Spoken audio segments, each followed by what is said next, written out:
And we are live. Arsenal 2, Sporting Lisbon 2. What a game. Back and forth. Absolutely phenomenal to watch for a neutral. Even if you're an Arsenal fan, you like to see the comebacks always. You like to see the headers. You like to see the bench playing well. You like to see this team fighting even with people that haven't played before. Like Kivior. Looked okay, to be honest. Not the worst. Igal.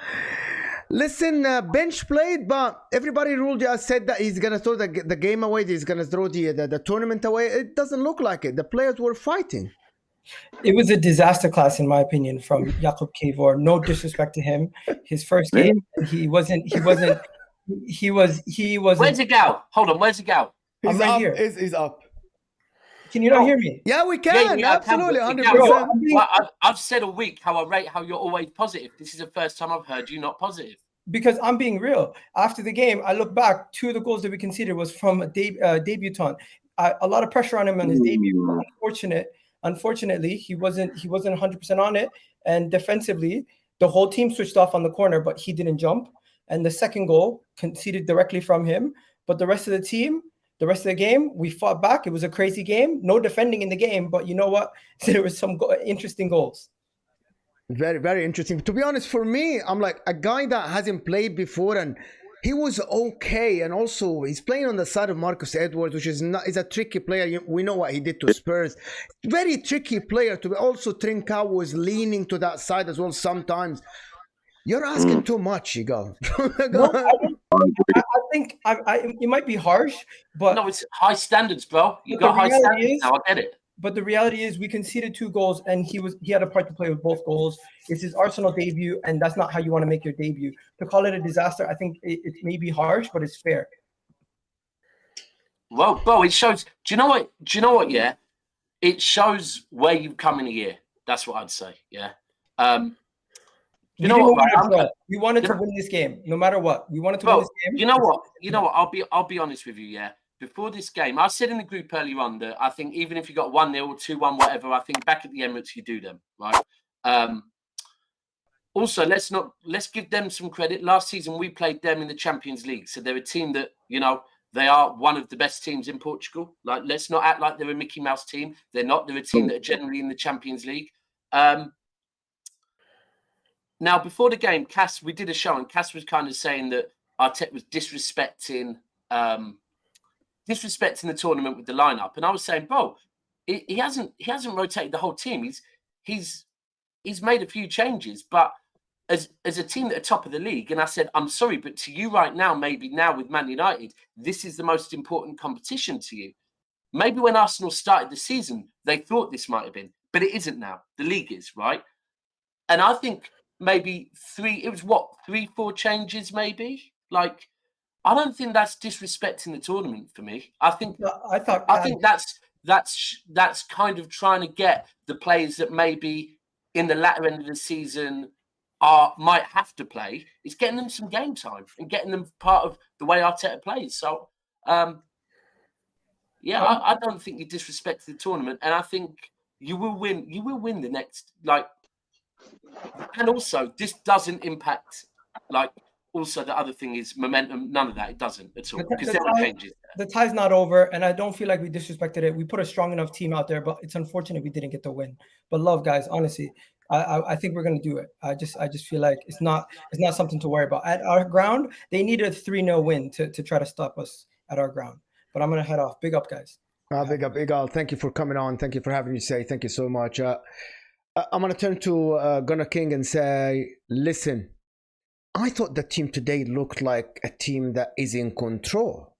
Yes, they had some counter attacks, but it looked like you were in control from the first minute. Like your players knew exactly where to be, what to do with the ball, where to hit this team. I was watching Arsenal. I'm like, yeah, it looked like you didn't disrespect it, but also you give it enough attention that you were always going to get a result out of this game. I thought that you would not lose, even at 2-1 down. Yeah, no, I think I have to disagree with Igal and more side with you on the Kira shout. I think making a debut for any club is tough. Doing it for one that is as big, tougher. Doing it in an environment like Sporting Lisbon away from home. You kind of have to add these caveats in when you're making assessments, like for me, and I just think it is a tough place to go. Lisbon are a massive club, like with, big European history. You go into that stadium, and I don't think you could single him out of fault for goals, but I think like defensively as a unit, we didn't defend that set piece properly. And yeah, I think Edwards was excellent today for Sporting. Yeah. And he was against Sporting as well. And I actually think we should look at him, like for competition in the summer, for Saka. I think he could bring quality and depth to our squad, such has been the nature of his performances this season. But in general, I think today, yeah, like you can see how far we have come in terms of controlling games, controlling possession, trying to get the ball in the final third, and just, kind of really strangling teams out of and starving them of any sort of sight of the football. I think we do still need to work on what we do in the final third a bit more. I think Martinelli was playing as the central striker today, and you can see that is something he did do in his first season, but it's not something he's done a lot very often. Yeah. And I think getting him on the ball in the first half would have been sort of one thing I would have wanted to see a bit more. But yeah, I think look, the equaliser was probably a bit fortuitous, but that was given what their equaliser. Our one, yeah, our one, definitely. But you take them, and I think when you do control the game, in the manner that we did, you probably deserve like a slice of luck. But look, we know it needs to be better at home, and I think it's always difficult when you're bringing 3 or 4 players in. I think that's where City are kind of at this next level, because they've been doing it. I'll be honest with you. I was actually.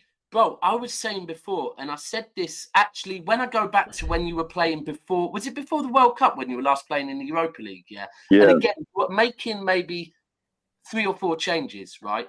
And I remember saying on a show that what people need to understand is that, because I've seen it with City so many times, right? That if City were to maybe a couple of rotations, say for example, Gomez starts, Calvin Phillips starts, and Cole Palmer start, yeah. People don't understand that might only be 3 players that are rotated in, yeah. But it does make a big difference. Like, and I just, do you know one thing I'll say? I thought tonight maybe with Arsenal, and this is coming from a City fan, right? Obviously, everyone knows about our history in Europe as well. Is Arsenal and City look so similar that they look like they can be very dominant in the league, but it's, do they have what it takes, like already? Whereas European stage, you know what I mean? And I'm not. This isn't me being slanderous, because I'm saying it, and I've been saying it to Tottenham fans for ages, and they don't want to hear it, right? But it's kind of watching you. It's like, we know how good you've been in the league, but then like, and I honestly don't think this is your priority anymore. But at the same time, I was saying earlier on, if you do win the league, then to fucking have this as a cherry on the cake would be beautiful. But I'll be honest, right now, if you were to play United in the league again, I think you beat them. If you play United in Europa League, I think they beat you. And I think it's just... It's been 29 years, obviously, since we won an Infinite Europe. And I get it as a City fan. That's not me being slanderous. It lingers, doesn't it? Do you know what I mean? Like that kind of like that sense of, sort of pressure that you feel in Europe that you don't feel domestically, because domestically, like we've picked up, sort of our momentum, and historically we have been okay domestically, So yeah, I think you look at like the last time we were in the Europa League, we went out to a Villarreal team we shouldn't have. Like you look at some of like sort of the stories that we've had in Europe.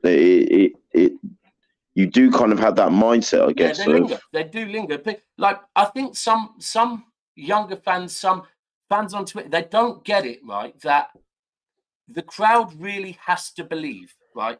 And in Europe, more than anything, the crowd really has to believe, because the way European teams play is very different to the Premier League.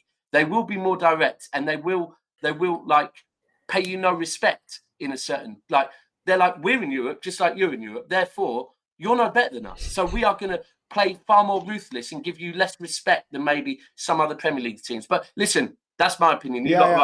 Before I go to Gunnar Sol's, Gunnar, can you a little bit move the phone a little bit away so you can see the whole face? And thank you for the super chat, Mike. Yes, that's perfect. He's saying Arsenal looked like they were playing in third gear, to be honest, conserving energy. Good result, difficult ground. They will get it done at the Emirates. Bring on Sunday. Gunnar Sol's, were you happy with this? Like, is it good enough? Can you say that? I mean, there's a few things to kind of speak on, like our recent kind of defensive form, should we say. One of the things is, and I've always said this from the very get-go, Arteta's plan is to move us into a different style of attacking football, and that's a 2-1-6, similar to what Man City do. Overload the box, overload the wide areas, have as many players in the attacking third as possible, and that's what we're starting to do.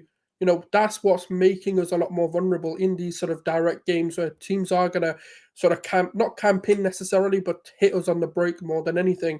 And that's something we're going to get better at, because what you're seeing this season and what's been impressive about sort of overall is that we're still not losing. Like, today is a game where you sit there and go, all right, it was a bad day at the office, but it's still 2-2. Like, I'm going to be honest, I don't think we played well. I don't think we had a good game. This was a really bad day at the office. I know, Mo, you're trying to be positive about it. I don't know why, but you might be seeing something we're not seeing. But I'm going to be honest, this was a horrible performance from us, but it's still 2-2 in their ground. And they've now got to come to us. I this think, is going to be I think you're underestimating Sporting. I think you No, are. Maybe I am. But what I'm saying is, you're underestimating how good we've been this season. This has been awful from what we've seen. Different. No, but good souls. This is what I mean. When you bring in 3 or 4 and you do like different players, like our starting 11, like our starting 11 has been developed. Yeah, like you can bring 10 players in. That still doesn't mean we had a good performance. Just no, because that's a fair point. What I'm saying is, my overarching point is, despite all of that, it's still 2-2. Yeah. And now, where I was going to land with the point was, now you've got to come to an Emirates, which is going to be packed out, which is going to be singing, which is going to be loud. It's not going to be what we saw today. Where the fuck were your fans? Right? I don't think they care about the Europa League as much. I'm saying what I want to say, right? And I'm going to say it. You're going to come to the Emirates, and it's going to be somewhere where you don't want to come to. Listen, there shouldn't be any resistance. Betis are 5th in the league. They are way away from Barcelona, Real Madrid. You are 1st in the Premier League, arguably the toughest league against one of the best teams you have seen in the last 5-6 years, Man City. This shouldn't be a contest. However, that's what let me finish, Daps. That's what Daps is saying. Playing in Europa League against teams like this is different than playing probably against Man United in the league, against West Ham, against Leicester City. These teams, they want to win the game way more than you. This team, this is their bread and butter. They want to win the game more than you. However, numbers don't lie. Makes it even more worse than them for being 2-2. Say that again. It makes it even worse that it's 2-2. No, but like, they wanted it more. For instance, a fortuitous result, I think we kind of just, we did what we needed to do. Sals, I think I know how you feel, right? Because I said this about, would have been 2 weeks ago now, Leipzig, that I went to Leipzig saying, I think it's going to be a draw, right? And I was already going there thinking, I'm not mad at a draw. Away in the Champions League to Leipzig, but after the game, when people were going, it's a draw, we'll take them back to the Etihad, I was like, it's not the fact that it was a draw, it's the fact that the first half we were so good, the second half, the drop-off, we were bad. And ultimately, I want us to win the league, and I want us to go as far as possible in the Champions League. When I look at that performance in the second half, once again, it's telling me, how can I say that we're win the league or win. Like again, we've put in a shit performance. So I do get what you're saying, but yeah, I do get what you're saying. I do get what you're saying. Yeah, I just think the newer players, and then you when you consider Smith Rowe coming back from injury, you know, sort of Jorginho being fairly new, I think they just need more time to play together. I think what I was saying on my piece, like the difference with City, because the squad has been together longer, like they are better at acclimatizing to when you do make 2 or 3 changes to the starting 11. You know, like Arsenal have been so reliant on the same 11 players to do well in the league that, like, that they, you know, you saw earlier on in the season, you know, I remember doing some streams with Daps, and, you know, like there were 3 or 4 games on the bounce where City were changing defensive partnerships and centre backs, you know, just because what Pep's doing at that stage of the season is he's kind of getting the muscle memory into the squad of that sort of rotation, and I think that's the next stage of evolution for Arsenal now. Yeah, I think you're right on that. I think you're spot on with that, to be fair. Yeah, like just being able to kind of rotate more seamlessly, and I don't think we're there yet. Monty, so, you know, like, how did you feel going to after the game? Not during the game. I just wanted to see how you're feeling. Were you disappointed though? Not really. I mean, I'll take a draw. I'm not too worried because they're going to, like Gasol said, they're going to come to the Emirates, and I don't fear anything. If we were like 2-0 down and we lost 2-0, I might be a bit annoyed. I mean, I was disappointed in the performance because I expect us to, home or away, I expect us to beat Lisbon, and that's not discredit to them. That's just, we're better than them. It's just as simple as that. I mean, was I surprised by the result? Not really. I mean, Matt Turner kind of worries me a little bit. I mean, because if say Ramsdale has an injury now, I'm worried for the rest of the season. Kivior, I'm not gonna have a go at him because it's his first game, so I can't really say anything. But from what I saw, I wasn't too impressed. So that's one to watch. But I trust Mikel Arteta's talent ID, so I'm not gonna get too beat up on that. I think the 6 changes, you could see that there was sort of disconnect in the team. They seem to be a little bit lethargic. Like we got the goal from Saliba. Saliba was great. Saliba was actually great all game. I've got no issue. Yeah, he was. I agree with you on that. I thought he was brilliant. I mean, just the sheer dominance in the box for the corner was just impressive. I mean, to be honest, Sporting. Sorry, has he scored many goals this season? He scored 3, I think, now, and assisted 2. Yeah, that's his third. Yeah. What corners generally headed from? No, he did the screamer. What was that screamer? Who is it again? Bournemouth at home. Bournemouth. No, away. Win it away. Yeah, that was yeah, literally, that was a screamer. No, I was impressed with Saliba. I thought the back line got way much better when Gabriel came on, and that was just, I think that's just partnership reasons. Yeah. But that's just going to happen. Jorginho looked a little bit rusty today, but again, he's played well. I think the team are probably more focused on the league. I think Saka only played because of injuries. I think they probably would have had like Trossard on, Nelson on, and Martin. I don't think the way Sporting play suits Jorginho at all. Your mic again, Yeah. I just think Jorginho looked a little bit lost. Today, but I think that there were bad performances across the board. They weren't like awful. So I'm not going to be too angry at the performance. I think it was a solid performance away, and it doesn't worry me going into the second leg. So Monty, let me ask you a question. Saka, Martinelli, Saliba played 90 minutes. Mm-hmm. They played Sunday. Is that can you keep that up? Can you keep that up? Thursday, Sunday. This is a big thing. I mean, there is a reason, you know that this before. There is a reason nobody won the Premier League playing Thursday football. They've already done it. Do you know what I mean? And like Arteta said at the end of last season, he said, if you want to be the best, your players need to be ready to play 50+ games a season. It's as simple as that.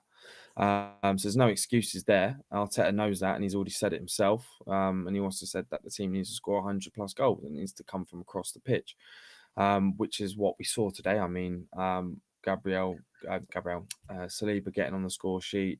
We had shots from the midfield, playing to it. I'm not too concerned. I think I would have preferred Saka not to play just because he is the only player I think has pretty much played every single minute of this season. But does it worry me too much? I mean, the guy's a beast. He's an absolute beast. He just comes back. I'm not too concerned. I mean, the only thing that I do get concerned about with Saka is when people start playing dirty and try and kick him and then like try and take him. That's what I get worried about. But in terms of fitness, man, this guy's a machine. And if you can't play a game on Thursday and then be ready for Sunday, you're not a professional footballer. I don't care.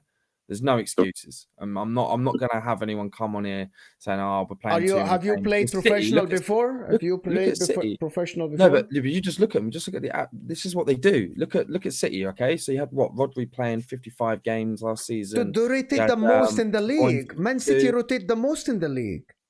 No, but they have key players. Rodri. Not yet. Yeah, you're live. Not yet. I would say with City though, look at them. Like their players. They literally play all the games. Yes, they're able to sub in and out, but they still play and they're in multiple competitions. Look at Liverpool last season. They were in 4 competitions and on the route for a quadruple. Obviously, it didn't happen, and that could have been due to squad depth. But they're definitely affected Liverpool this season, though. Yeah, no, definitely. But that's because of age as well. They lost their most potent attacker and didn't replace him, and who was literally the key to their entire team. But they didn't even realise that they thought it was almost Salah, but they didn't realise Mane was actually drawing like two man towards him and leaving Saka wide open. What about the other guys? Do you guys think the same as Monty? Sorry. What did I just walk into as far as you're talking about? Just talking about rotating. So they were saying, are you worried about sort of Saka, Martinelli, and do you know what? Let me get Souls, because Souls was smiling when he. Mo, I need to quiz you on something, right? Okay. And be careful what you say. I don't know the answer, but I will go and research it. You just said that Manchester City rotate the most in the league.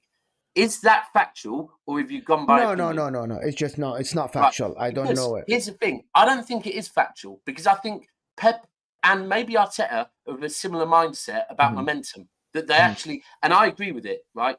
That for me, when we do rotate too much, it stops the momentum for me. Sometimes you have to just keep going. And do you know what? Yeah, there might be injuries, but if you rotate, like I've seen it, when we rotate, it doesn't usually work, bro. Like an engine. But let me tell you the difference. Number one, there is no Champions League 2 weeks in the over the past years. There is never Champions League 2 weeks in a row. It only happens this year because of the World Cup. When you play Champions League, it's only Tuesday, Wednesday, and normally you play the Sunday after. Yeah. Unless there is an FA Cup in the midweek, which doesn't happen often. But Thursday and Sunday, that's 3 days in the middle. But also you play with the traveling. Exactly. And also King, it's Thursday, Sunday, Thursday. You don't get 7 days after Sunday. Do you know the other thing as well? But Man City as well, Mo, go ahead. People never speak on the fact that footballers are human beings. Yes. And like recently, we had 5 away games on the bounce in 19 days, right? Firstly, that's a lot. But secondly, it's a lot of traveling. Thirdly, it's a lot of time away from your family. Like, listen, as someone that knows about mental health, things like that aren't good. So it is hard on players, 100%. And this might be the first time for a while that some Arsenal players will experience it. But I think that's what Arteta's there for. He's a great people manager, so he'll manage that. He'll manage that. I think momentum's important. I often find with City that when we have those little groups of loads of games in a row, is often where we get our best form, because it's like. When Arsenal beat Bournemouth at the weekend, and some City fans were a bit, I said, look, the fact is, if Arsenal lost to Bournemouth, we'd probably go to Palace and drop points. The fact we've now got pressure on us and we have to win is probably a bonus to us, because we've seen City are at their best under pressure. If we haven't got pressure, we'll probably fucking throw it again. So, no, I would agree. I mean, I'm not too concerned, especially with the travelling. And what I don't like about the excuse, people saying, Arsenal got travelling, City have got a lot of games, they're in the Champions League, they're also in the FA Cup, they're in more competitions than we are. United are also in more competitions than we are. So why am I hearing excuses? I don't want excuses. No, but I'm saying, like, I know people can go, there's too many games. No. I had people today, so I work with a lot of Arsenal fans. They were like, let's just get knocked out of Europa. Why? The one that just affects your morale. getting knocked out of the competition, especially if you go out against someone like Sporting Lisbon, that's just going to knock your morale. Two, like you said, once you get into a momentum and a flow, and you have that set squad, you're fine. And in regards to the day, I wasn't too concerned because you had players only freshly coming back from injury, quite a few of them. One who just did a debut. You had like Nelson, who only just recently came back. Yes, he did the goal against Bournemouth, and that was just an absolute screamer. But you can't expect him to just still be flying. Do you know what I mean? That's just not how it works. What do you think about that? I want to get Souls a little bit because he was smiling when Monty was saying no excuses. No. So I was smiling because Mr. Inevitable, Marcus Rashford, just scored. So I was just like, yeah, it just had to be him, innit? But yeah, say on this topic, right? I kind of am with Monty on this because what you've got to understand, this isn't 20 years ago where sports science, where physios, where sports, like dedicated sporting degrees and courses existed. We're talking about an era where sport medical has advanced so much so that we can detect injuries before they kind of happen. Yeah. We can on the spot tell if a player is fit enough or not. So for me, and also we've understood the biological factors of people a lot better than we have. Sports psychology has become a thing. So there's so much at play to help these players. Graham Potter. He's the exception to the rule, and he's the exception. Yeah, we don't, But yeah, to say like there's so much going on in football that I agree. Like it shouldn't be too much to ask for at least your elite players. I'm not talking your average, 100% players that are just on the fringe, whatever, or your 30+ players. I'm talking your fit 20, mid-20 prime players to be playing twice a week or 3 times a week. Yeah, good.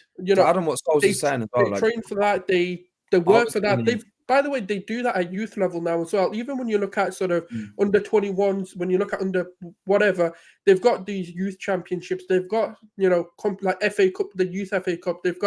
They're starting to emulate it to a youth level. Do you know what, bro? Do you know another thing? To do this their entire career. Do you know another thing? Because as I joined, someone was speaking about Liverpool, and this is something that I've tried to speak on this a few times. Right? Is that Liverpool? Some Liverpool fans this season are saying Liverpool are tired, right? And I'm like, okay, if you really deep that, right? The first time City, 17-18, when we got 100 points, Liverpool were not in that title race. Yeah, they only arrived the season after. That season, they threw the FA Cup and the Carabao Cup, right?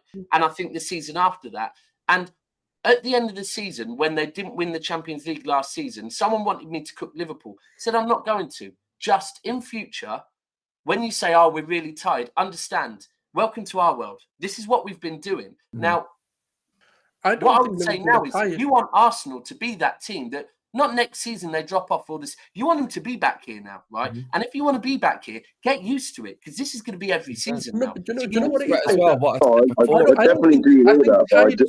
I do think. Go. I do think these players are going to need time to acclimatise to that. Like I think, like especially the younger ones. I worry about Saka. I think what I worry about with Saka is, like for me, if you look at Liverpool, like you can say the burnout from 63 games has brought a hangover into this season. Saka, ever since he's been brought into this team, I think the record is like 68 or 9 games he's played now consecutively. Like he's been involved in like 69 of our consecutive games. Like it's madness. When you consider he's 21 years old, like I don't care who you are, you should not be playing that many minutes. Like you just shouldn't. I think we need to manage him a bit better. Like in these situations, like because if we don't, he will get injured. Like there's no two ways about it. He will get injured. Like when you play more in the red, like when you can talk about the advancements of sports science. If you are constantly stressing your body at that age or any age, that consistently, I worry with Saka. I would flip it. I would rotate him a bit more. Completely flip it, right? So yes, he's played consecutive games, but if you, and as the standard that we hold Saka and what Arsenal fans do and what people are starting to cotton onto, this guy has the potential to be a world-class player. 100%. Oh, 100%. Yeah, 100%, right? Look at other world-class players at his age and look at the games that they were doing. They're doing the same amount of games. This is I don't want to keep. This is what I mean. He needs to play those games. Arteta said at the end of last season, we need players to be doing 50 games consecutively, and he said that there's no excuse. Can I ask you a question? Has Saka had right? I'm not gonna say like a season-long injury. Has Saka had any sort of big injury yet? He's had niggles and not. Yeah, he's literally had niggles where he's just been rested because he's purely done like 3 games a week. Is it wild for me to say that he needs to experience that as well? No, the thing about sport, right? This inevitable. You will get injured. Yeah, it's inevitable. It's going to happen whether you like it or not, right? But the thing about Saka and the thing I've seen what Arsenal players are just doing at the moment, they're coming back and they're coming back quick. And the way that they're so motivated towards the team, they want to get back. To what you used to be like. Compared to like they would like snap their hamstring and I'll be out for the season, and then someone else will go do it. Do you know what I mean? We're not seeing it anymore. This is what I'm getting sort of like tired about. It's like people saying, "Oh, we've got too many games," and I literally speaking to they're like, "Oh, just sack off the Europa and focus on the Prem." Absolutely. No, I definitely wouldn't sack off Europa, but it is not realistic to even. I could put it.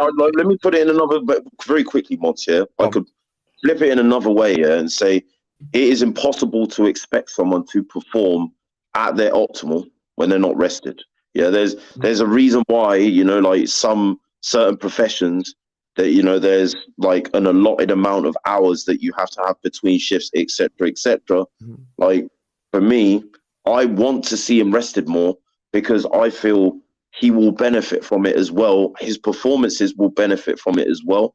And like we as a team will benefit from a more rested and a more sparingly used Saka. Like now, I'm not saying we shouldn't have started him today. That's not what I'm saying, but I'm just saying we need to keep an eye on that. Like, yes, I want him to play as many games as possible because I think it's important for his development.